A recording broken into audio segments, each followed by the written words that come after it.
Thank you for that. Hmm. So, the victim's entitlement. Who would like to experience that page? I'll go. Anna, please. So, let me pull this. Okay. It did not really matter what we expected from life, but rather what life expected from us. Viktor E. Frankl, Man's Search for Meaning. Entitlement is the reason why I can't stop harming myself. I have the deep unconscious belief that being victimized acts as a big, fat permission slip. I've suffered so much that I believe I am entitled to my unhappiness, my grief, my anger, my depression, even my need to retaliate. The entitled victim says, I will never have what I want because there is something utterly wrong with me. Hence, the right to complain, to remain stuck, to impose my suffering on others, and to reject those that are offering support. Surely I am entitled to make someone else responsible for my health, such as a doctor, a family member, a partner, etc. Naturally, I will blame this person when things go wrong. This attitude is also found in the nocebo effect, the phenomenon in which inert substances or mere suggestions of substances actually bring about negative effects in a patient due to his or her dismal belief in that treatment. So let's stop here. Yes. Because a lot was said. Mm-hmm.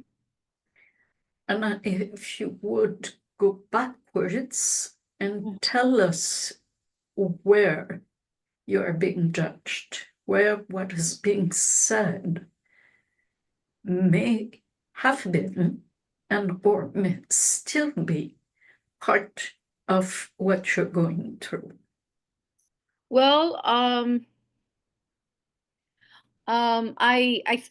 been catching myself being going on victim mode, and like I have to set myself straight, and I'm trying to, like, like keep myself, like look myself in the mirror and see what's really going on there. Like, for example, I had a conversation earlier with my mom, saying, like, she asked me whether whether or not I've been eating better. And I told her, no, I haven't been eating better, but that's because, like, you're not here to cook for me. So I was like, and then I was like, oh yeah, sure. Like, that this would justify, like, the fact that I'm not eating better, like as if, like, I'm not responsible for myself, but my mother is. Good catch. Yeah. And then I was like, no, I shouldn't do this, because, like, this is like, blaming her for my eating patterns, and that's not what I should be doing. Yeah, it's the very fact that we're living at a time where some of us are asked to take full responsibility for our creations is not a small thing. It's huge. Yeah. And what I'm hearing you say is that you see yourself playing victim. Yes, yes. You see the games you're playing, feeling entitled to make your mother responsible for your health. Yes. And your eating choices. Correct. And also blaming her when things are not exactly the way you ideally would like them to be. So, And a few days ago, I was in the same kind of pattern with a friend, and two of us were late to the meeting. And I was kind of thinking like, well, I was late because the other person was late, and I was like falling into the kind of the same loop, like not taking responsibility for myself, as like I'm my own sovereign being, and like I need to take responsibility. I'm not like here to blame somebody else for my tardiness. Like, come on, own your shit. Yes. So it's a tight rope to actually look at our karma and say, this is exactly my door into Dharma. It may not be the same story for that person or that person. Maybe they don't have my story with food. Maybe they have another story. What is dharma? Because I'm not very familiar with the. So you understand karma, correct? As Yeah. action and consequences of action, and Yes. potentially a blueprint for a specific life. Yes. Okay. Or birth would be more accurate than life.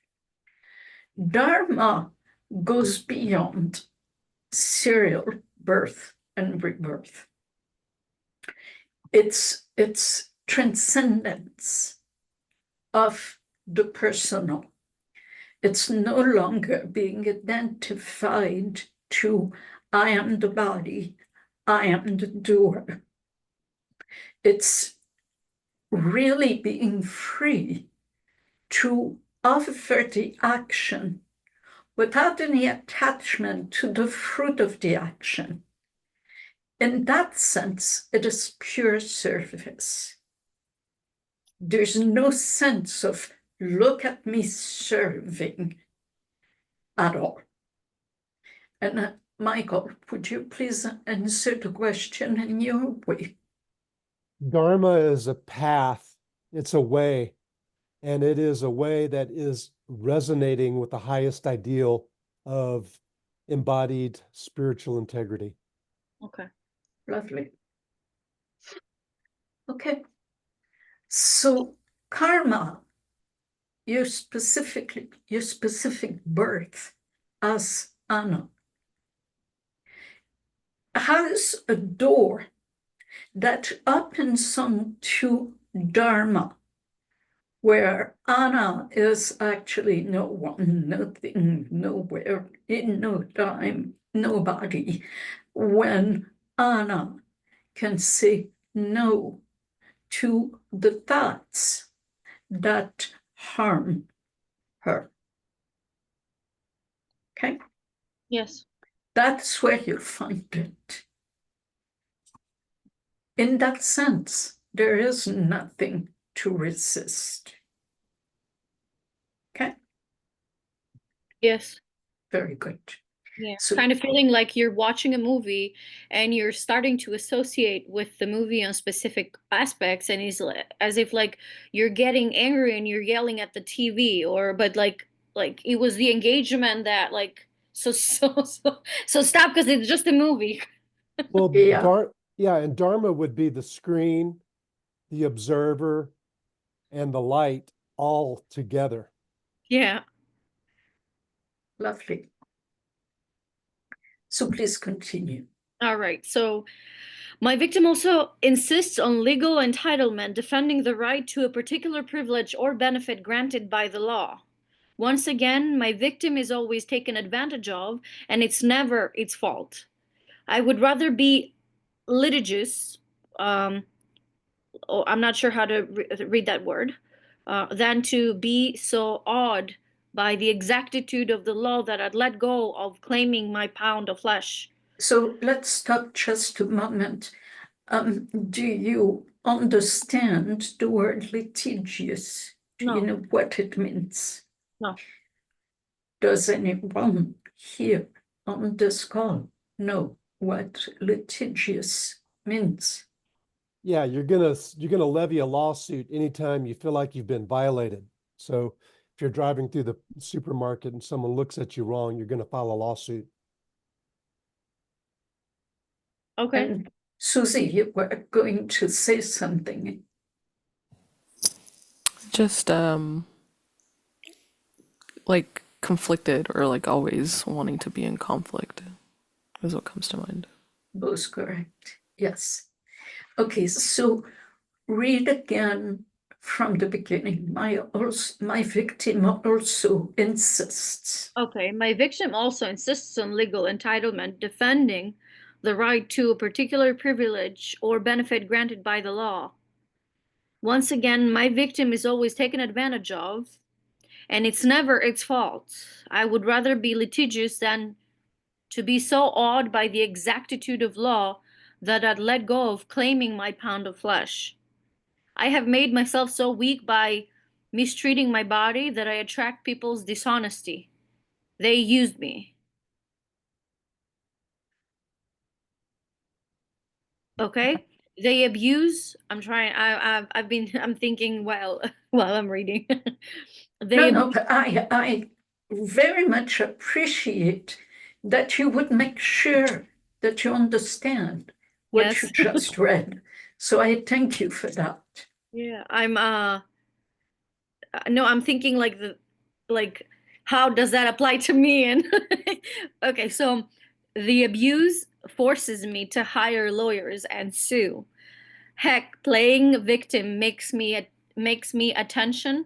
I'm sorry, gives me attention in the form of sympathy or even pity. Worst case scenario, I will take the money. Yeah, yeah. And this may be very touchy, a subject. So please, Anna, I'm saying that with a whole lot of kindness and appreciation of the path that you're walking on. It also happens that you're dealing with legality as you are doing the best you can to be a legal resident in Yes, America. correct. Yeah, and as you know, I totally can relate to that. So, But that sentence there, I have made myself so weak by mistreating my body that I attract people's dishonesty. They used me. yeah, tell us more. Yeah. Uh, um, I like so if I'm mistreating my body, then other people will do the same because I'm attracting that. Exactly. Yeah. So it reflects in every layer of the onion. You got it. And that's the victim's entitlement. You see, Yeah. I am entitled to my unhappiness, my grief, my anger, my depression, and even my need to retaliate for all the wrongs I have suffered. To put it simply, how I treat myself is how I give permission for others to treat me. Yeah, the golden rule. Yeah, beautiful. Do good, and at the least do no harm. It's a high call to live by, very high call to live by. And then society and like Daniel was saying earlier that like who would I be if if I didn't show up as I have shown up into the world, then people stopped viewing me the way they did. And um